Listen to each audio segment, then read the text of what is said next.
The scent of expensive perfume filled the hallway. That is how I discovered my wife was kissing her ex in our bedroom. I heard soft laughter and felt a cold hand on my shoulder. I turned, and the door was ajar. My heart stopped. How could she betray me after 10 years?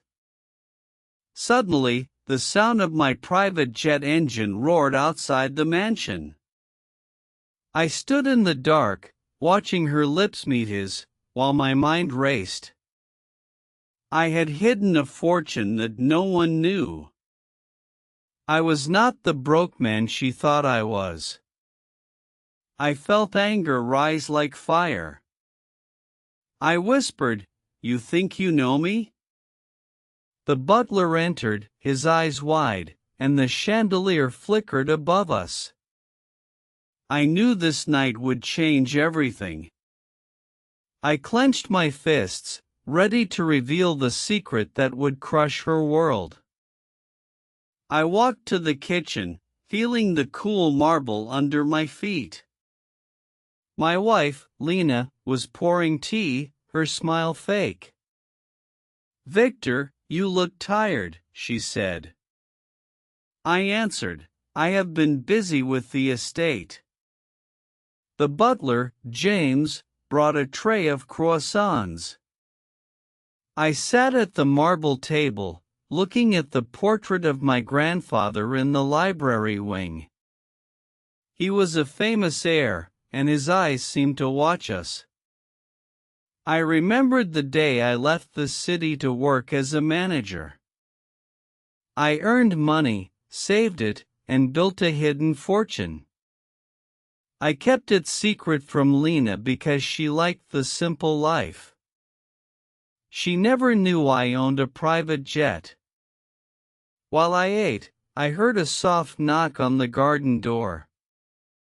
Lena's ex, Marco, stepped in, holding a red rose. He whispered, "I missed you, Lena." My mind flashed to the garden fountain, the estate grounds, and the chandelier in the ballroom. I felt my blood boil. I asked, "Who are you?" Marco smiled, "Just a friend." I saw the fear in Lena's eyes. She tried to hide the rose, but the scent of roses filled the room. I stood up, my chair scraping the floor, and said, "You will leave now, or I will call the police." Marco laughed, "You cannot stop love." I felt the weight of my hidden wealth like a stone in my pocket. I knew I could use it to crush her betrayal. I walked to the library, opened a secret drawer, and took out a sealed envelope. Inside was a document that proved my ownership of the whole mansion and a bank account of billions. I slipped it into my pocket, feeling power rise. I turned to Lena and said, "You will see the truth soon." The scene ended with a loud thunderclap from the sky, and the butler whispered, "Sir, someone is at the gate." The gate opened, and a crowd of reporters waited. I had arranged a press conference in the ballroom. The chandelier glittered above, casting bright spots on the marble floor. I walked to the podium, feeling the eyes of the world on me. Lena stood beside me, her dress sparkling, but her smile trembled. I cleared my throat and said, "I have a secret to share with everyone." The microphone crackled. I opened the envelope and showed the document to the camera. "I am the heir of a fortune worth $200 million, I announced. The audience gasped. Lena's face turned pale. Marco tried to speak, but the butler cut him off. "Sir, the police are here." I turned to Lena and said, "You have been cheating with Marco, and you thought I was poor. Now you see my true power." The reporters shouted questions. I answered calmly, "I will not hide my wealth any longer. I will protect my estate and my dignity." The police entered, taking Marco away. Lena began to cry, "Victor, I was sorry, I love you." I felt a cold revenge rise inside me. I said, "Love is not enough when you lie. I will give you a chance to leave the mansion forever." The butler handed her a key. She took it, trembling, and ran to the garden, where the fountain reflected the moon. I watched her disappear among the hedges, feeling both triumph and sadness. The crowd cheered for my courage, but I felt a hollow echo inside.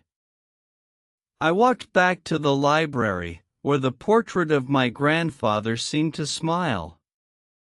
I closed the secret drawer, knowing the next step was to protect my legacy.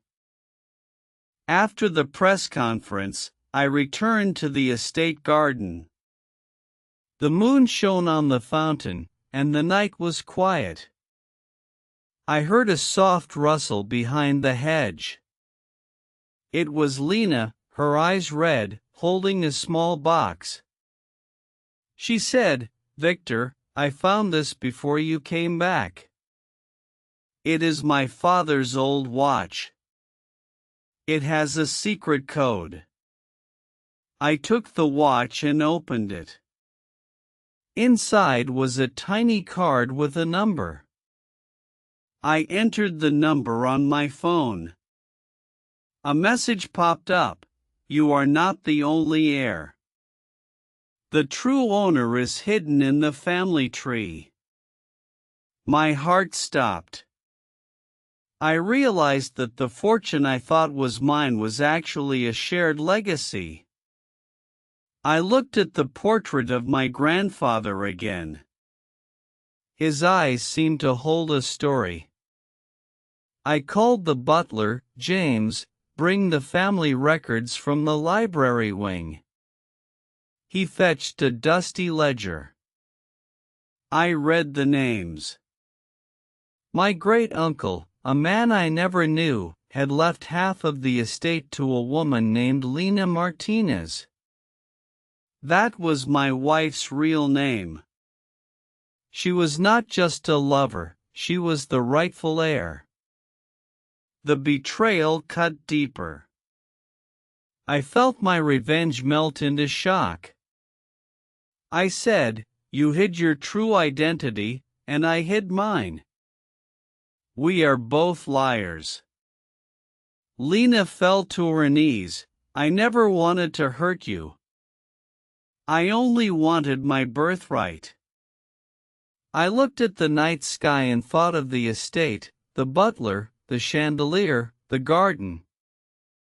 I decided to share the fortune. I turned to Lena and said, "We will run this mansion together, as partners, not as enemies." The butler opened the garden gate, and a car waited. We walked out together, the moon lighting our path, ready to start a new chapter. In the end, I learned that revenge can be sweet, but honesty is sweeter. I discovered that my hidden wealth was not a weapon, but a chance to build trust. Lena and I chose to share the estate, the fortune, and the responsibility. We promised to be honest, to listen, and to respect each other's past. The lesson is simple: lies destroy, truth heals. Even when you feel betrayed, you can turn the pain into a new start.